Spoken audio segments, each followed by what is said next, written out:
भगा सकता है तो अमरोहा से क्या हम लोग जुकाम नहीं भगा सकते? ताली बजा के भगा सकते हो ना? कितना बड़ा झूठ, कितनी बड़ी मक्कारी। बताओ साथियों, कोई रोग ऐसा है जो ताली बजा के जा सकता है? लेकिन साथियों, ये गलती उन लोगों की नहीं है, ये गलती हम लोगों की। सभा के सांसद का चुनाव करने जा रहे हैं। आप वोट देंगे, वोट देने के बाद सांसद चुना जाएगा, सांसद दिल्ली में जाकर सरकार बनाएगा।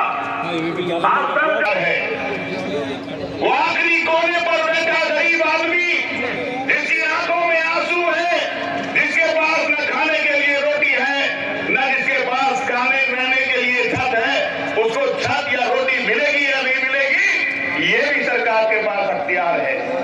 ये छोटे छोटे मासूम बच्चे जो पढ़ना चाहते हैं, लेकिन तालीम के लिए उनके पास जरिया नहीं, फीस देने के लिए पैसे नहीं, वो पढ़ेंगे या नहीं लिखेंगे, ये जरिया भी सरकार के पास है।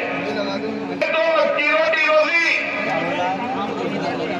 खेती किसानी कर अपने परिवार को चलाने का काम करता है, उस किसान की फसल की कीमत मिलेगी या नहीं मिलेगी, ये भी किसान सरकार के पास है, ये भी हक हकूक सरकार के पास है।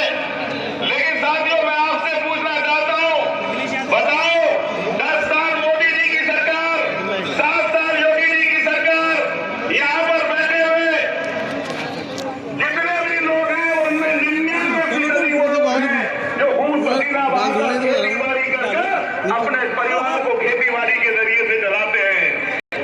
क्या बोलते हैं हम लोगों को? मुसलमानों को कहते हैं कि आप मुल्क के भंडारी नहीं हो, नहीं है प्रमाण पत्र की। अरे हम वो हिंदुस्तानी हैं जिन्होंने इस मुल्क को आजाद कराने के लिए अपनी जानों की कुर्बानियां दी। जाओ, जाकर वीर अब्दुल हबीब ने साबित कर दिया, अशफाक उल्लाह ने साबित किया। आप जाकर देखो, इंडिया गेट के ऊपर 38,000 मुसलमानों की लिस्ट लगी हुई है जिन्होंने इसमें हमारे बुजुर्गों की मेहनत का, हमारे बुजुर्गों की कुर्बानियों का इस मिट्टी में खून मिला हुआ है। साथियों, याद करो, जब हिंदुस्तान पाकिस्तान का बंटवारा हो रहा था तो क्या कहा था मौलाना अबुल कलाम आजाद ने? जब लोग जा रहे थे पाकिस्तान की तरफ, अपने इन कब्रिस्तानों को छोड़कर कहाँ जा रहे हो? अपनी जामा मस्जिद, कुतुब मीनार, अपने लाल किले को छोड़कर कहाँ जा रहे हो? हजरत निजामुद्दीन औलिया और अजमेर शरीफ की दरगाह को छोड़कर ठोकर मारी थी हम लोगों ने पाकिस्तान को और अपनाने का काम किया था अपने इस हिंदुस्तान को। हम वो मुसलमान हैं साथियों। का मैं आपसे कहना चाहता हूं साथियों, ये चुनाव है जो हमारी शक्ल देखकर, हमारी टोपी देखकर, हमारा लिबास देखकर यहाँ पर सहूलियतें तय करते हैं।